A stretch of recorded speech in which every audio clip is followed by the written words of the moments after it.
Hey everyone, welcome back for another deep dive. We're always focused on bringing you the content that really matters for your UPSC prep, and today we're zeroing in on something that's been making a lot of noise lately and has major implications for both mains and prelims. We're talking about genetically modified food crops in India. Yeah, you hit the nail on the head. This is not just some, obscure science topic. This is intertwined with everything from agriculture and the economy to environmental debates and even legal battles that are going on right now. It's all over the news. It's front and center, and what really brings it home is this upcoming Supreme Court hearing on GM mustard. We're talking about proceedings kicking off on April 15th, 2025. So we're going to unpack all of that today, drawing from a recent report in the Hindu. We'll dissect the discussions, the arguments for and against, really give you that 360-degree view. That's exactly what we're aiming for, to give you that comprehensive picture.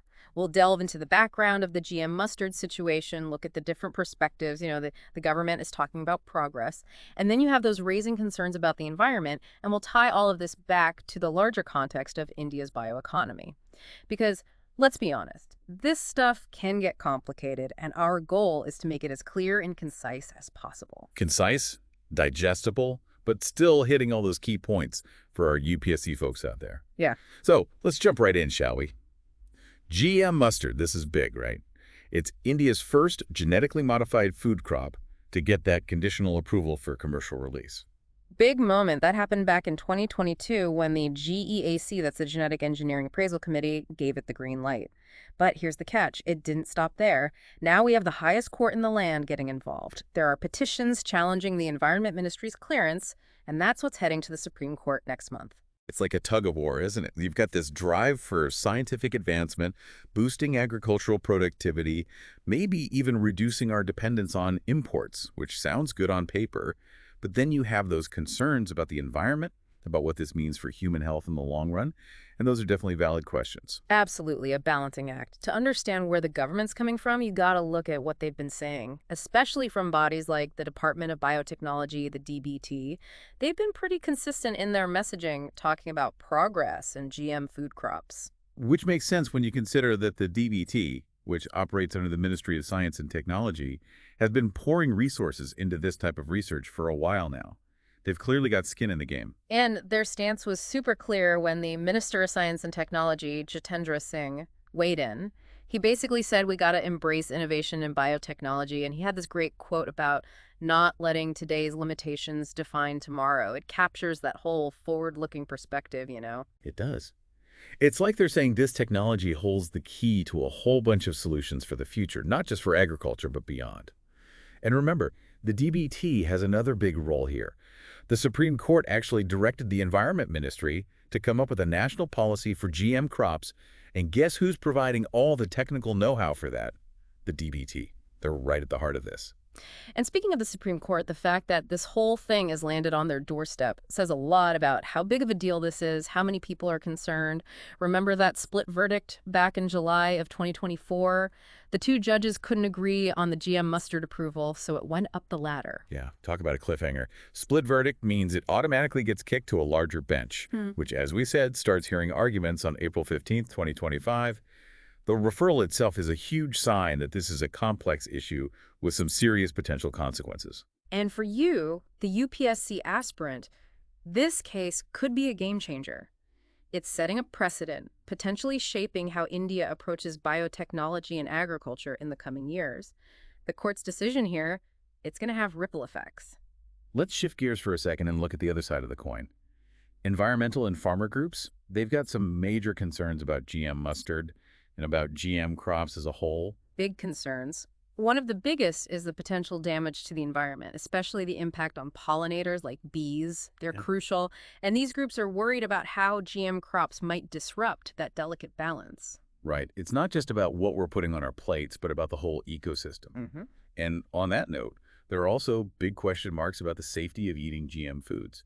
These groups are saying, hold on, we need more long-term data, more studies to be sure this stuff is safe. And they have a point. They do, and they're also raising issues about transparency. They're saying, hey, how are these approvals happening? We need more public scrutiny, more access to the data behind these decisions. It goes deeper, too. Their concerns touch on traditional farming practices, the ones that have been around for generations in India. They're worried about GM crops disrupting that. Totally. They worry about biodiversity, the variety of crops. What happens if we become too reliant on just a handful of GM varieties? And then there's the whole seed sovereignty issue. Farmers should have control over their seeds, not be dependent on some big corporation's proprietary GM seeds. It's all connected, isn't it? Now, the report in the Hindu also zooms out and puts this whole debate into the context of India's bioeconomy. Turns out, it's a big deal, economically speaking. Huge. In 2024, India's bioeconomy was valued at a whopping $165.7 billion. That's not small potatoes. Mhm. And bioagriculture, which includes GM crops like blight cotton, made up a chunk of that 13.5 billion, which is about 8.1% of the total. And let's not forget the impact of those existing GM crops. The report specifically calls out beet cotton and how it's helped boost cotton yields in India. That's a big argument in favor of the potential benefits of this technology. It is. But remember, the bioeconomy isn't just about agriculture. It's about bioindustrial applications, things like biofuels and bioplastics. It's about biopharma, bio-IT, all these different sectors. In fact, right now, the bioindustrial sector is the biggest slice of the pie at 47%, and biopharma is another major player at 35%. It's like a whole new world opening up, right? And it's exciting to see how quickly it's growing, especially with all these biotech startups popping up in India. Oh yeah, the numbers are pretty impressive. In 2024, we had over 10,075 to be exact, and they're projecting that to more than double by 2030, reaching an estimated 22,500. And that means jobs, potentially around 35 million of them. Wow. And are there any particular states leading the charge in all of this? The report highlights Maharashtra, Karnataka, and Telangana. They're the big players in India's bioeconomy right now.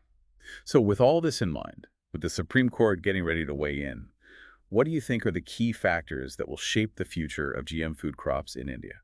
Well, the Hindu report hits on a few crucial points. First and foremost, it's going to come down to what the judiciary decides. The Supreme Court's rulings on the environmental and health impacts of GM mustard will have a domino effect on everything else. Future policies, public opinion, you name it. Absolutely.